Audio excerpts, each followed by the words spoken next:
بسم اللہ الرحمن الرحیم۔ السلام علیکم ورحمۃ اللہ۔ آج 17 جون مؤرخ منگل 2022 BSH آورہ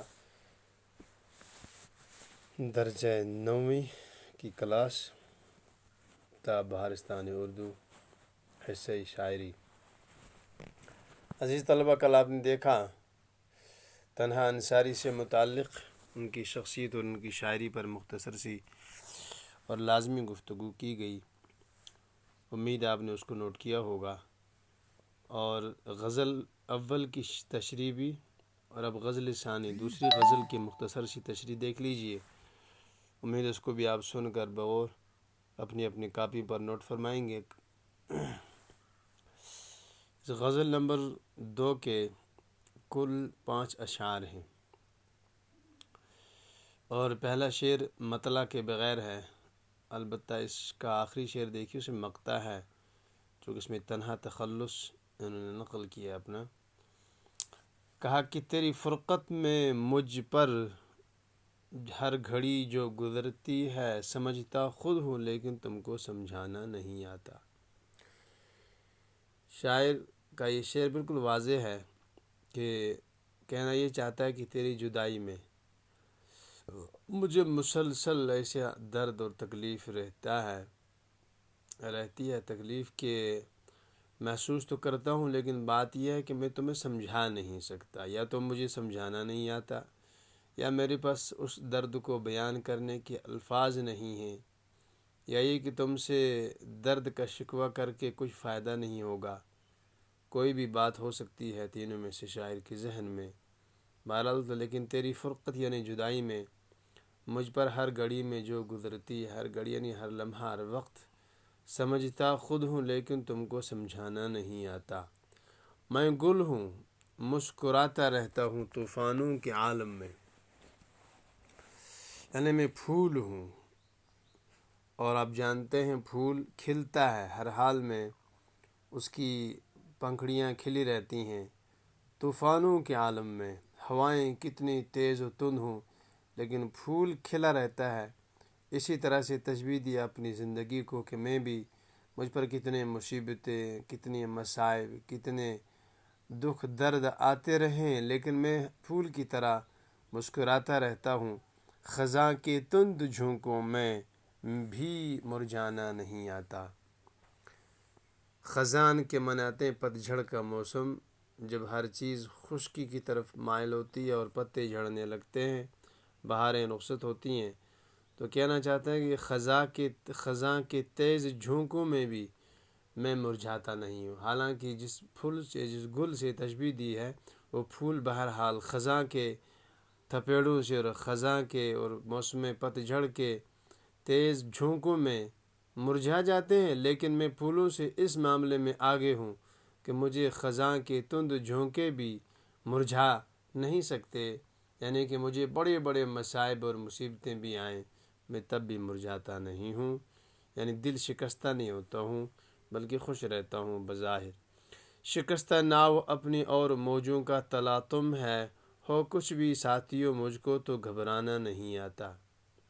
شکستہ کی معنی ٹوٹی ہوئی، ناؤ کی معنی کشتی، موج آپ جانتے ہیں لہروں کو کہتے ہیں، جب سمندر میں اٹھیں تلاطم کہتے ہیں ان کا بہت زیادہ اٹھنا اور جا کے ساحل سے ٹکرانا۔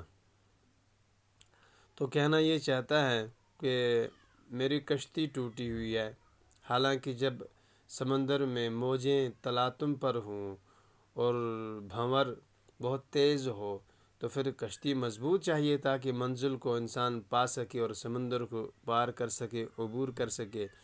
لیکن کہہ رہا ہے کہ یہاں میرا حال یہ ہے کہ موجوں کا تلاطم تو جوبن پر ہے، خوب زبردست ہے، لیکن میری کشتی ٹوٹی ہوئی ہے، اس کے باوجود حال یہ ہے، ہو کچھ بھی ساتھیوں مجھ کو تو گھبرانا نہیں آتا، میں گھبراتا نہیں ہوں، یعنی کسی حال میں گھبراتا نہیں ہوں۔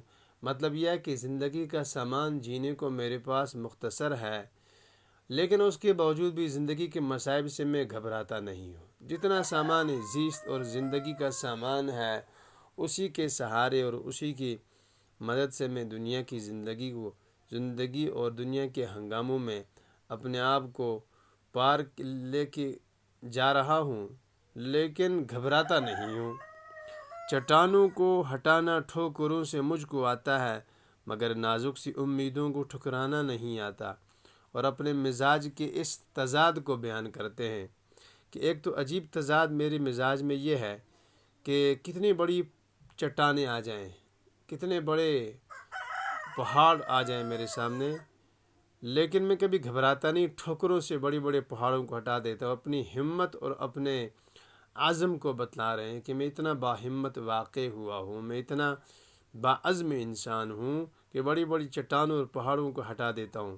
لیکن عجیب تضاد ہے، ایک طرف سے اتنی مضبوط ہمتی کی بات ہے، دوسری طرف حال یہ ہے کہ نازک سی امیدیں جو میرے سامنے آ جاتی ہیں، میں ان کو ٹھکرا نہیں سکتا ہوں۔ چھوٹی چھوٹی امیدوں کے سامنے بس ڈھیر ہو جاتا ہوں، چھوٹی سی آرزو کے سامنے میں پس جاتا ہوں۔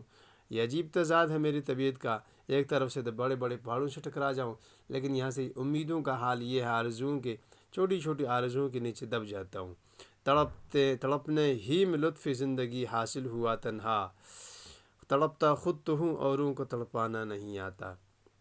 کہتے ہیں کہ میری عجیب طبیعت ہے، نرم طبیعت ہوں، بہت جلدی ٹھیس لگتی ہے کسی درد سے، کسی دکھ سے، کسی کے ستانے سے اور کسی کے تڑپانے سے تڑپ جاتا ہوں۔ اور میں سمجھتا ہوں، شاعر کہتا ہے کہ زندگی کا لطف اسی میں حاصل ہے، زندگی کا لطف اسی سے آتا ہے کہ کوئی تڑپائے اور ہم تڑپیں، کوئی ستائے اور ہم اس میں اپنے آپ کو پریشانی میں ڈالیں۔